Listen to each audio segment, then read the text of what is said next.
मंच पर विराजमान व्यासपीठावर विराजमान गुजरातचे राज्यपाल श्री आचार्य देवव्रतजी,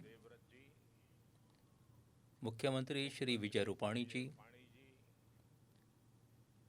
केंद्रीय मंत्रिमंडळातले माझे सहकारी श्री प्रल्हाद पटेलजी, लोकसभेतले माझ्याबरोबरचे संसदपटू श्री CR पाटीलजी, अहमदाबादचे नवनिर्वाचित महापौर श्रीमान किरीटभाई, साबरमती ट्रस्टचे विश्वस्त श्री कार्तिकेय साराभाई आणि साबरमती आश्रमाला जीवन समर्पित करणारे आदरणीय श्री अमृत मोदीजी, देशभरातून आमच्याशी जोडल्या गेलेल्या सर्व महनीय व्यक्ती, आदरणीय सज्जन स्त्री पुरुष आणि माझ्या तरुण मित्रांनो, आज मी सकाळी जेव्हा दिल्लीहून निघालो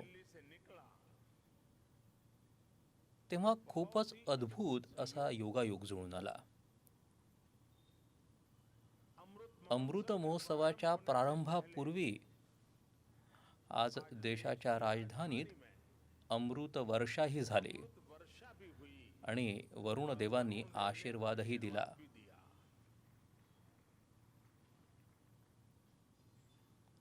आपण स्वतंत्र भारताच्या या ऐतिहासिक कालखंडाचे साक्षीदार होत आहोत, हे आपल्या सर्वांचं सद्भाग्यच आहे.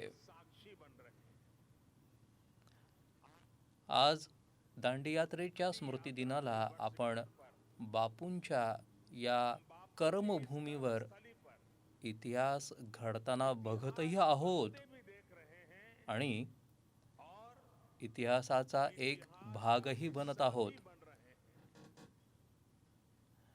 आज स्वातंत्र्याच्या अमृत महोत्सवाचा प्रारंभ होत आहे.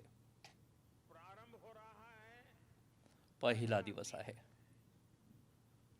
हा अमृत महोत्सव 15 ऑगस्ट 2022च्या 75 आठवडे आधी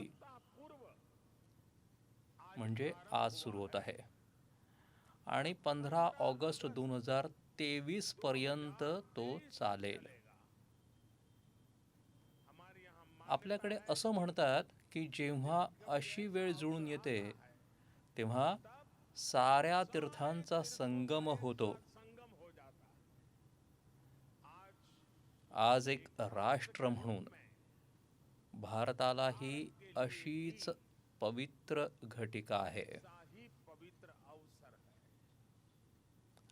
आज आपल्या स्वातंत्र्य संग्रामाच्या कितीतरी पुण्यतीर्थांची आणि कितीतरी पवित्र केंद्रांची नाळ साबरमती आश्रमाशी जुळलेली आहे. स्वातंत्र्य संग्रामाच्या पराकाष्ठेला वंदन करणारं अंदमानचं सेल्युलर जेल, अरुणाचल प्रदेशातल्या अँग्लो इंडियन युद्धाची साक्षीदार असणारी केकर मॉर्निंगची भूमी, मुंबईचं ऑगस्ट क्रांती मैदान, पंजाबची जालियनवाला बाग, उत्तर प्रदेशामध्ये मेरठ, काकोरी आणि झाशी, देशभरात अशा अनेक ठिकाणी आज एकाच वेळी या अमृत महोत्सवाचा श्रीगणेशा होत आहे. असं वाटतंय की जणू काही स्वातंत्र्याचे असंख्य संघर्ष, असंख्य बलिदानं आणि असंख्य तपस्यांची ऊर्जा पूर्ण भारतात एकाच वेळी पुन्हा जागृत होत आहे.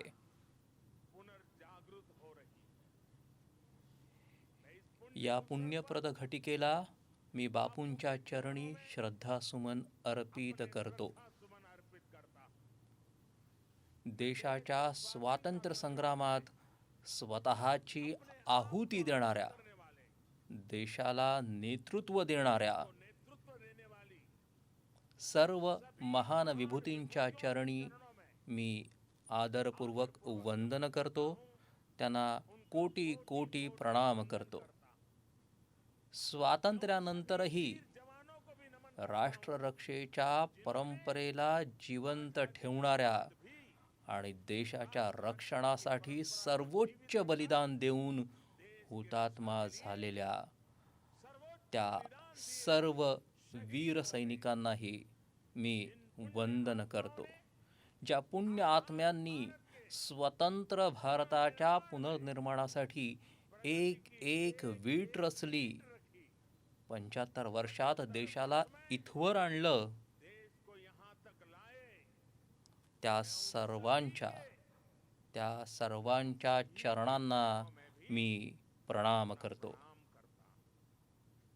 मित्रहो, जेव्हा आपण गुलामीच्या त्या पर्वाची कल्पना करतो ज्यामध्ये कोट्यवधी लोक शेकडो वर्ष स्वातंत्र्याच्या पहाटेची प्रतीक्षा करत होते, तेव्हा स्वातंत्र्याच्या 75 वर्षांचा हा क्षण किती गौरवपूर्ण आणि किती ऐतिहासिक आहे याचं आणखी महत्त्व पटतं. या पर्वात शाश्वत भारताची परंपराही आहे, स्वातंत्र्य लढ्याची सावलीही आहे आणि स्वतंत्र भारताची गौरवशाली प्रगती देखील आहे. म्हणूनच आता आपल्यासमोर जे सादरीकरण मांडलं गेलं त्यात अमृत महोत्सवाच्या 5 स्तंभांवर विशेष भर दिला गेला आहे. Freedom struggle, ideas at 75, achievements at 75, actions at 75 आणि रिझॉल्व ॲट 75. स्वातंत्र्याच्या बरोबरीनं स्वतंत्र भारताची स्वप्न आणि कर्तव्य देशाच्या समोर ठेवून पुढं जात राहण्याची प्रेरणा हे 5ही स्तंभ देतील. याच संदेशांच्या आधारे आज अमृत महोत्सवाच्या वेबसाईटसह आज चरखा अभियान आणि आत्मनिर्भर इन्क्युबेटरचाही प्रारंभ झाला आहे. बंधू भगिनींनो, एखादं राष्ट्र आपल्या पुढच्या पिढीला स्वाभिमान आणि बलिदानाच्या परंपरा शिकवतं, संस्कारित करतं, त्यांना त्यासाठी निरंतर स्फूर्ती देत राहतं, तेव्हाच त्याचा गौरव जागृत राहतो. याचा इतिहास साक्षीदार आहे.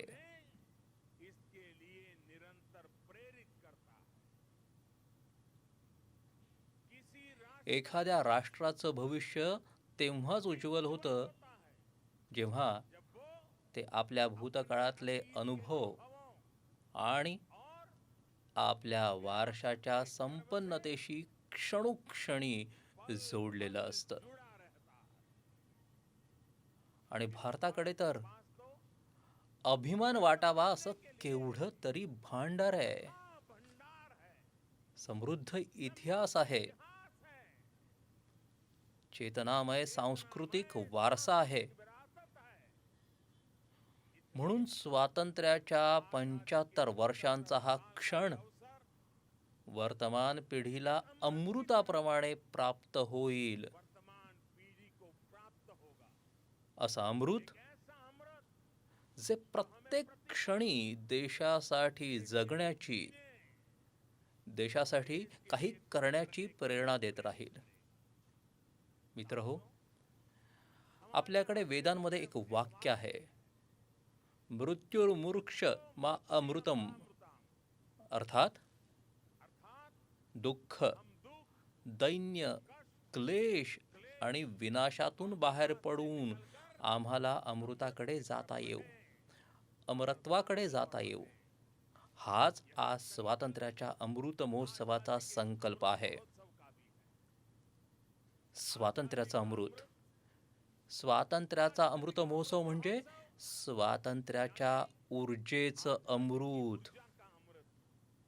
स्वातंत्र्याचा अमृत महोत्सव म्हणजे स्वातंत्र्य सेनानींकडून घेण्याच्या स्फूर्तीचं अमृत. स्वातंत्र्याचा अमृत महोत्सव म्हणजे नव्या विचारांचं अमृत, नव्या संकल्पांचं अमृत. स्वातंत्र्याचा अमृत महोत्सव म्हणजे आत्मनिर्भरतेचं अमृत. आणि म्हणूनच हा महोत्सव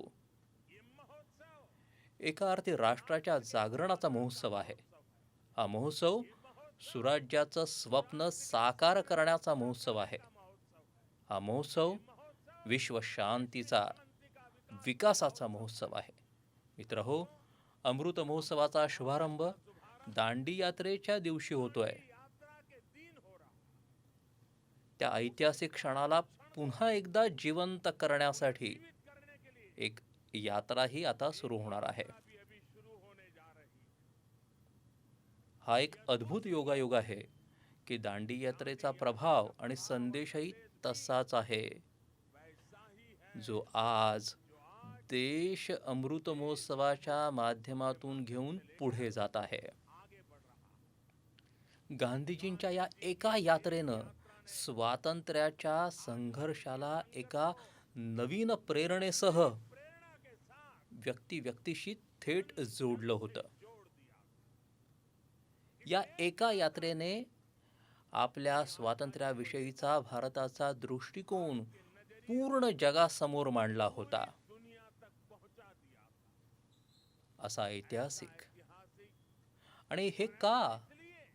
तर बापूंच्या दांडी यात्रेत स्वातंत्र्याच्या आग्रहाबरोबरच भारताचा स्वभाव आणि भारताच्या संस्काराचाही समावेश होता.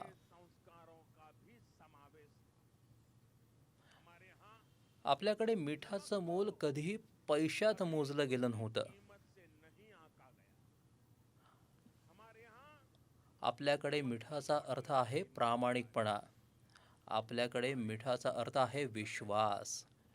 आपल्याकडे मिठाचा अर्थ आहे निष्ठा. आपण आजही म्हणतो की आम्ही देशाचं मीठ खाल्लं आहे. का? तर मीठ ही कुठली महागडी वस्तू आहे म्हणून नव्हे, तर मीठ आपल्याकडे श्रम आणि समानतेचं प्रतीक आहे म्हणून. त्या काळी मीठ हे भारताच्या आत्मनिर्भरतेचं एक प्रतीक होतं.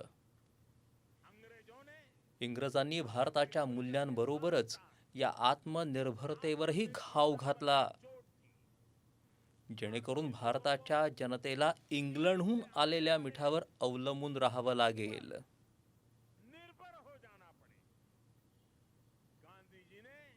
गांधीजींनी देशाचं हे जुनं दुःख ओळखलं, माणसाशी जोडलेली ती नस पकडली आणि पाहता पाहता हे आंदोलन प्रत्येक भारतीयाचं आंदोलन होऊन गेलं. प्रत्येक भारतीयाचा तोच संकल्प होऊन गेला. मित्रांनो, अशाच प्रकारे स्वातंत्र्याच्या लढ्यात वेगवेगळ्या संग्रामाची, वेगवेगळ्या घटनांची ही एक स्वतःची अशी प्रेरणा आहे, स्वतःचा असा संदेश आहे. ते सारं आत्मसात करून आजचा भारत पुढे जाऊ शकतो. 1857चा स्वातंत्र्य संग्राम, महात्मा गांधी यांचं मायदेशी परतणं, देशाला सत्याग्रहाची ताकद पुन्हा लक्षात आणून देणं, लोकमान्य टिळकांचं पूर्ण स्वराज्याचं आव्हान, नेताजी सुभाषचंद्र बोस यांच्या आझाद हिंद सेनेचा दिल्ली मार्च, दिल्ली चलोचा नारा आजही भारताला विसरता येणार नाही. 1942चं अविस्मरणीय आंदोलन, अंग्रेजो भारत छोडोचा तो उद्घोष, असे असंख्य पडाव आहेत ज्यांच्यापासून आपण निरंतर प्रेरणा घेतो, ऊर्जा घेतो. असे कितीतरी हुतात्मे सैनिक आहेत ज्यांच्या प्रती देश दररोज कृतज्ञता व्यक्त करतो. 1857च्या क्रांतीचे मंगल पांडे, तात्या टोपे यांच्यासारखे वीर असोत, इंग्रजांच्या फौजेसमोर निर्भीडपणे गर्जना करणारी राणी लक्ष्मीबाई असो, कित्तूरची राणी चेन्नम्मा असो, राणी गायडिलिनो असो, चंद्रशेखर आझाद, रामप्रसाद बिस्मिल, भगतसिंग, राजगुरू, सुखदेव, अशफाक उल्ला खान, गुरामसी, टिटसुई, पोल रामस्वामी सारखे वीर असोत, किंवा पंडित नेहरू, सरदार वल्लभभाई पटेल, बाबासाहेब आंबेडकर, सुभाषचंद्र बोस, मौलाना आझाद, खान अब्दुल गफार खान, वीर सावरकर असे अगणित जननायक, ही सारी महान व्यक्तिमत्व स्वातंत्र्याच्या आंदोलनाचे महान मार्गदर्शक होते. आज त्यांच्या स्वप्नांना भारत घडवण्यासाठी, त्यांच्या स्वप्नातला भारत निर्माण करण्यासाठी आपण सामूहिक संकल्प करत आहोत, त्यांच्याकडून प्रेरणा घेत आहोत. मित्रांनो, आपल्या स्वातंत्र्य संग्रामात अशी कित्येक आंदोलनं आहेत, कित्येक संघर्ष आहेत, जे देशासमोर जसे यायला हवे होते तसे आले नाहीत.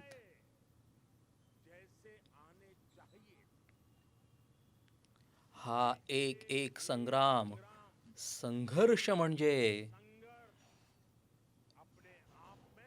असत्याविरुद्ध भारताच्या सत्याच्या सशक्त घोषणा आहेत. हा एक एक संग्राम म्हणजे भारताच्या स्वतंत्र स्वभावाचा पुरावा आहे.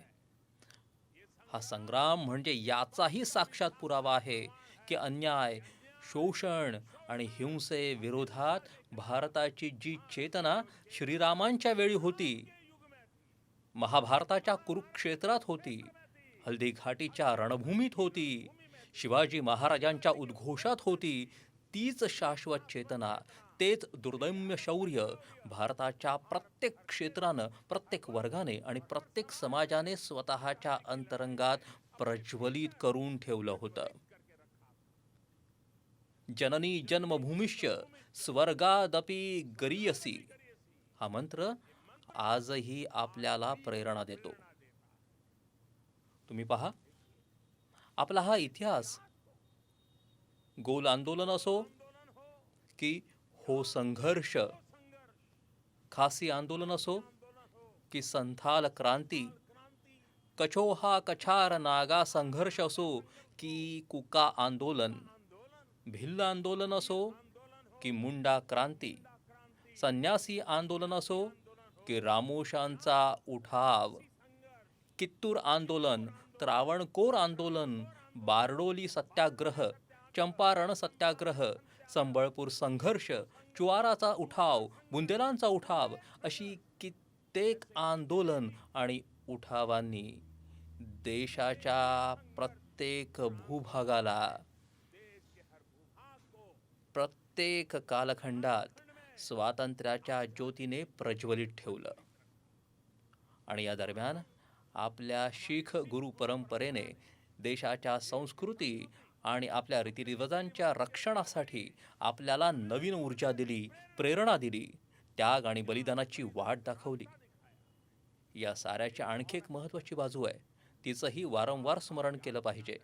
मित्रहो, स्वातंत्र्याच्या आंदोलनाची ही मशाल निरंतर पेटती ठेवण्याचं काम पूर्व, पश्चिम, उत्तर, दक्षिण प्रत्येक दिशेच्या, प्रत्येक क्षेत्रात आपल्या संत महंतांनी, आचार्यांनी, भगवंतांनी सातत्यानं केलं होतं.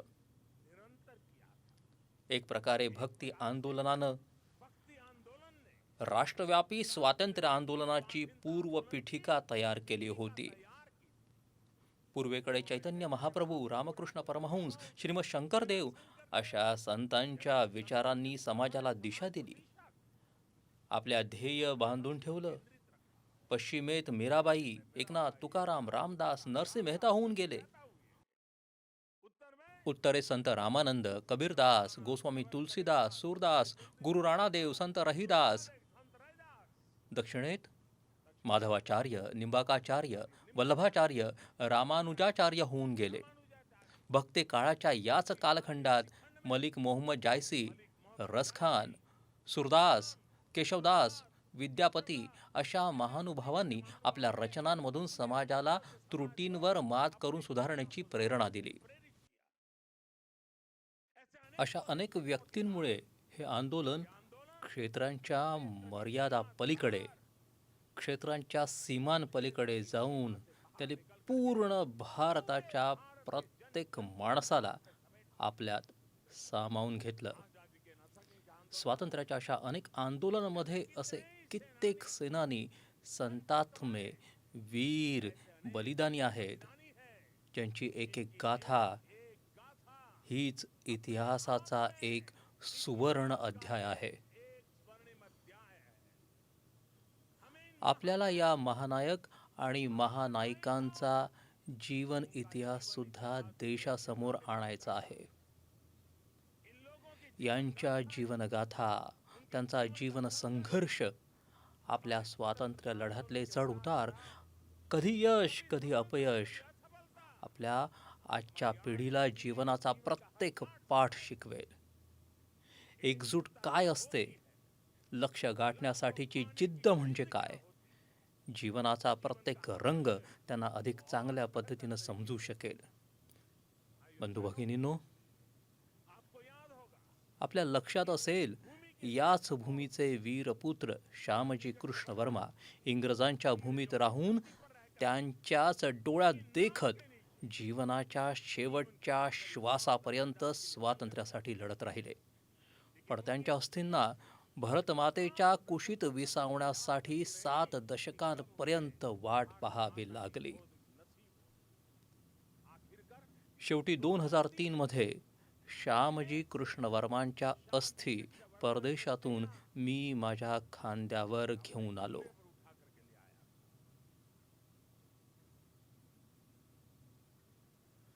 असे कित्येक सैनिक आहेत, देशासाठी आपलं सर्वस्व अर्पण करणारे लोक आहेत.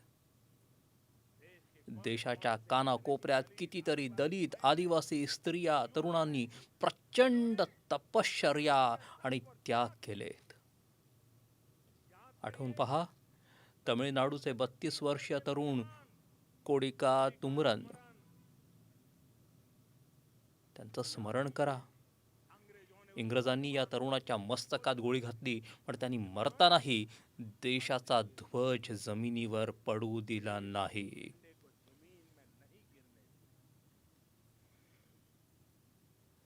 तमिळनाडूमध्ये त्यांच्या नावानेच कोडिकाप शब्द प्रचलित झाला आहे. त्याचा अर्थ आहे झेंडा वाचवणारा. तमिळनाडूमधल्याच वेलू नाचियार इंग्रजांच्या सत्तेविरुद्ध लढणारी ही पहिली महाराणी होती.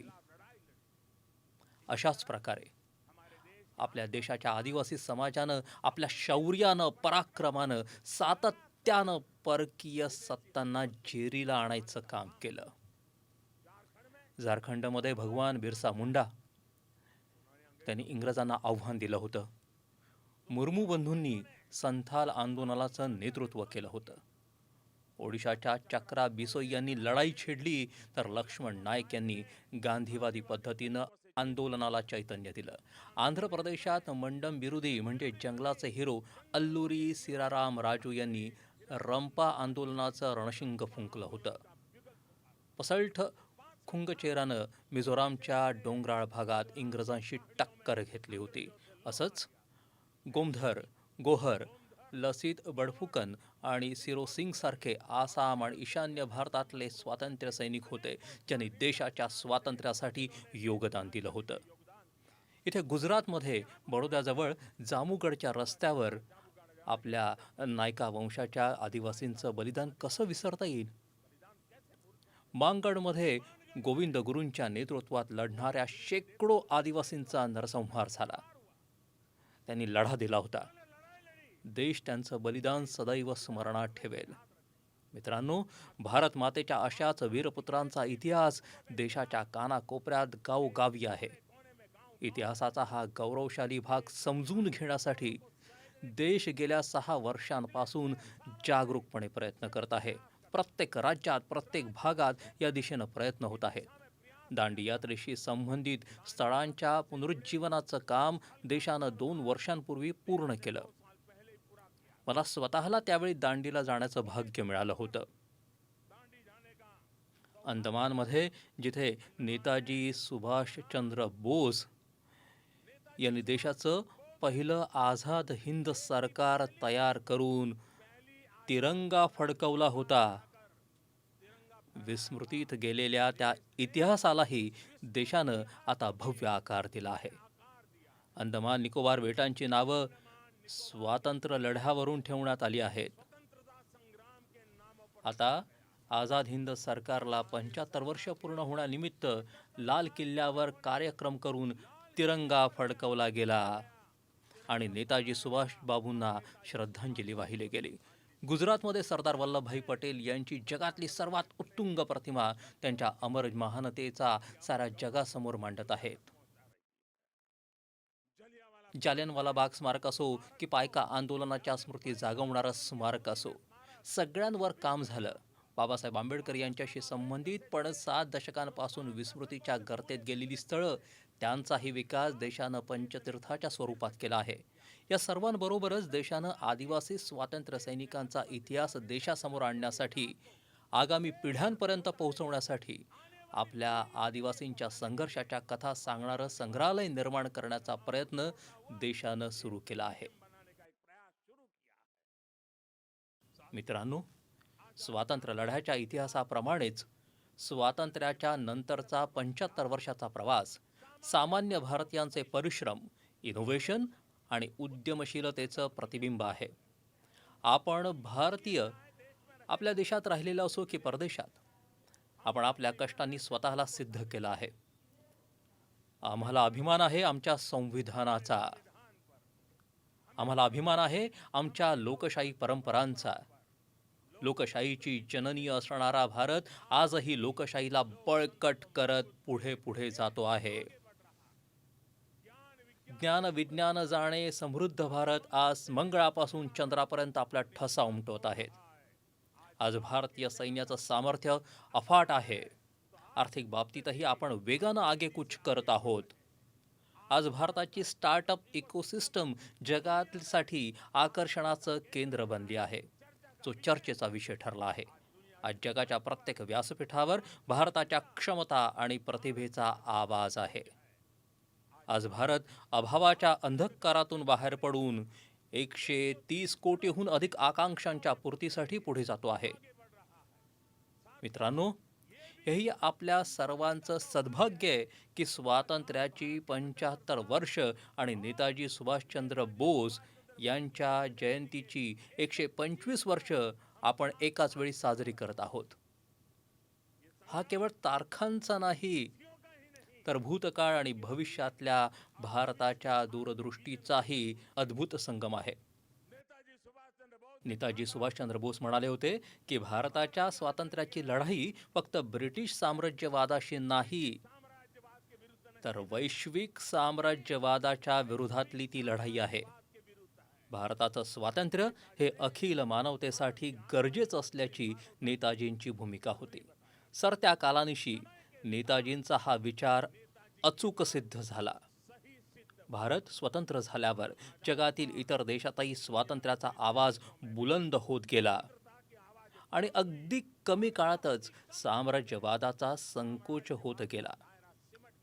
आणि मित्रांनो, आजही भारताच्या फक्त आपल्या स्वतःपुरत्या राहिलेल्या नाहीत, तर पूर्ण जगाला प्रकाश देणाऱ्या झालेल्या आहेत.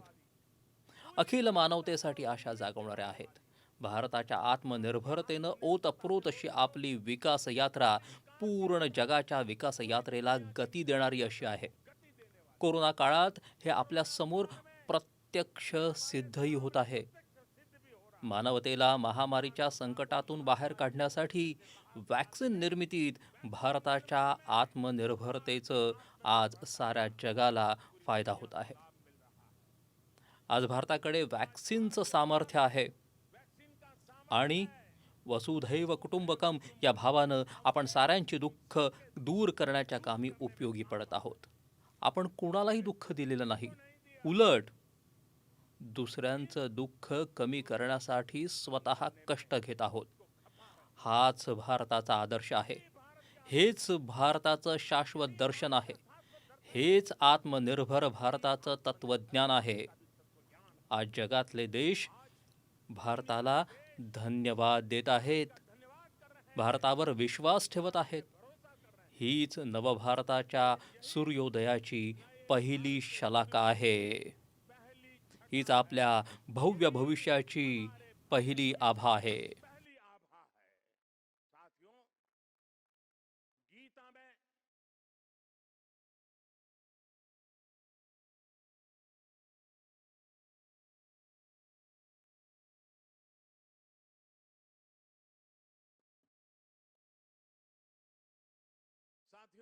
मित्र हो, गीतेत भगवान कृष्णानं सांगितलं आहे, समदुःख सुखम धीरम सहा, समदुःख सुखम धीरं सहा, अमृतत्वाय कल्पते. म्हणजे सुख, दुःख, आराम आणि आव्हानाच्या काळातही धैर्यानिशी जो न डगमगता ठाम राहतो, त्यालाच अमृताची प्राप्ती होते. तोच अमरत्वाला पोहोचतो. अमृत महोत्सवातून भारताच्या उज्ज्वल भविष्याचं अमृत मिळवण्याच्या आपल्या मार्गात हाच मंत्र आपली प्रेरणा आहे. या आपण सारे दृढ संकल्प करून या राष्ट्रयज्ञात आपली भूमिका निभावूया. मित्रहो, स्वातंत्र्याच्या अमृत महोत्सवादरम्यान देशवासियांच्या सूचना, बहुमूल विचार, यातून अगणित असंख्य आयडिया येतील. काही गोष्टी आत्ता येताना माझ्या मनातही चालू होत्या. जनभागीदारी, जनसामान्यांना जोडणं, या अमृत महोत्सवाचा एक भाग नसेल असा देशाचा कोणीही नागरिक असणार नाही. आता बघा, समजा मी एक छोटंसं उदाहरण देतो. सगळ्या शाळा कॉलेजांनी स्वातंत्र्याशी संबंधित 75 घटनांचं संकलन करावं. प्रत्येक शाळेनं ठरवावं की आमची शाळा स्वातंत्र्याशी संबंधित 75 घटना संकलित करेल. 75 गट बनवा. त्या घटनांवर ते 75 विद्यार्थी गट, ज्यात 800, 1000, 2000 विद्यार्थी असतील. एक शाळा हे करू शकेल. आपली छोटी शिशु मंदिराची मुलं असतील, बालमंदिरातील मुलं असतील, स्वातंत्र्याशी संबंधित 75 महापुरुषांची सूची तयार करा. त्यांच्यासारखी वेशभूषा करा. त्यांचं एक एक वाक्य बोला. स्पर्धा घ्या. शाळेत भारताच्या नकाशावर स्वातंत्र्याशी संबंधित 75 ठिकाणं दाखवली जावीत. मुलांना सांगावं, बारडोली कुठे आलं सांगा, चंपारण कुठे आहे दाखवा. लॉ कॉलेजच्या विद्यार्थी-विद्यार्थिनींनी अशा 75 घटनांचा शोध घ्यावा. आणि मी प्रत्येक कॉलेजला आग्रह करेन, प्रत्येक लॉ स्कूलला आग्रह करेन, अशा 75 घटनांचा शोध घ्या की जेव्हा स्वातंत्र्यासाठी संग्राम सुरू होता तेव्हा कायद्याची लढाई कशी चालली होती, कायद्याचा लढा कसा होता, कायद्याची लढाई लढणारे कोण लोक होते, स्वातंत्र्यवीरांना वाचवण्यासाठी कसे कसे प्रयत्न केले गेले, ब्रिटिश राजवटीच्या न्यायव्यवस्थेचा चेहरा मोहरा कसा होता. सगळं काही आपण लिहू शकतो. ज्यांना नाटकाची आवड आहे ते नाटक लिहू शकतात. फाईन आर्ट्सचे विद्यार्थी त्यावर चित्र तयार करू शकतात. ज्यांना गीतं लिहावीशी वाटतील त्यांनी गाणी कविता लिहाव्यात. हे सगळं सुरुवातीला हस्तलिखित असू दे, नंतर त्याला आपण डिजिटल स्वरूपही देऊयात. आणि मी असं म्हणेन की काहीतरी असं प्रत्येक शाळा कॉलेजचा हा प्रयत्न, हा त्या शाळा कॉलेजचा संपन्न ठेवा म्हणून तयार व्हावा. प्रयत्न असे करावेत की हे काम 15 ऑगस्टच्या आधी पूर्ण व्हावं. मग बघा, पूर्णपणे वैचारिक अधिष्ठान तयार होईल. नंतर अशा जिल्हास्तरीय, राज्यस्तरीय, देशव्यापी स्पर्धाही होऊ शकतील. आपल्या तरुण आणि विद्वानांनी ही जबाबदारी उचलावी की स्वातंत्र्य सैनिकांच्या इतिहास लेखनासाठी देश करत असलेल्या प्रयत्नांची ते पूर्तता करतील. स्वातंत्र्याच्या आंदोलनात आणि त्यानंतरही आपल्या समाजाच्या ज्या क्षमता होत्या त्यांना आपण जगासमोर अधिक प्रखरपणे मांडूया. मी कला, साहित्य, नाटक, फिल्म जगत आणि डिजिटल करमणुकीशी संबंधित लोकांनाही मी आग्रह करेन की कितीतरी अद्वितीय कहाण्या आपल्या भूतकाळात इतस्ततः विखुरलेल्या आहेत. त्यांचा शोध घेऊन त्यांना जिवंत करा. येणाऱ्या पिढ्यांसाठी त्यांना तयार करा. भूतकाळाकडून शिकवण घेऊन भविष्याची निर्मिती करण्याची जबाबदारी आपल्या युवकांनाच उचलायची आहे. विज्ञान असो, तंत्रज्ञान असो, वैद्यक असो, राजकारण असो, साहित्य असो, संस्कृती असो, आपण ज्या कोणत्या क्षेत्रात असाल तिथं उद्याचा दिवस अधिक चांगला कसा होईल याचा प्रयत्न केला पाहिजे. मला खात्री आहे की जेव्हा 130 कोटी देशवासीय स्वातंत्र्याच्या या अमृत महोत्सवाशी स्वतःला जोडून घेतील, लाखो स्वातंत्र्य सैनिकांकडून प्रेरणा घेतील, तर भारत मोठ्यात मोठ्या लक्ष्याचीही निश्चितपणे परिपूर्ती करेल. आपण जर देशासाठी समाजासाठी जर प्रत्येक हिंदुस्थानी व्यक्ती एक पाऊल उचलेल तर देश 130 कोटी पावलं पुढे जाईल. भारत पुन्हा एकदा आत्मनिर्भर होईल, जगाला नवी दिशा दाखवेल. याच शुभेच्छांसह आज जे दांडी यात्रेत चालणार आहेत, एक प्रकारे मोठा तामझाम न करता लहान स्वरूपाचा त्याचा प्रारंभ होत आहे. पण पुढे जात जात जसा जसा काळ पुढे जाईल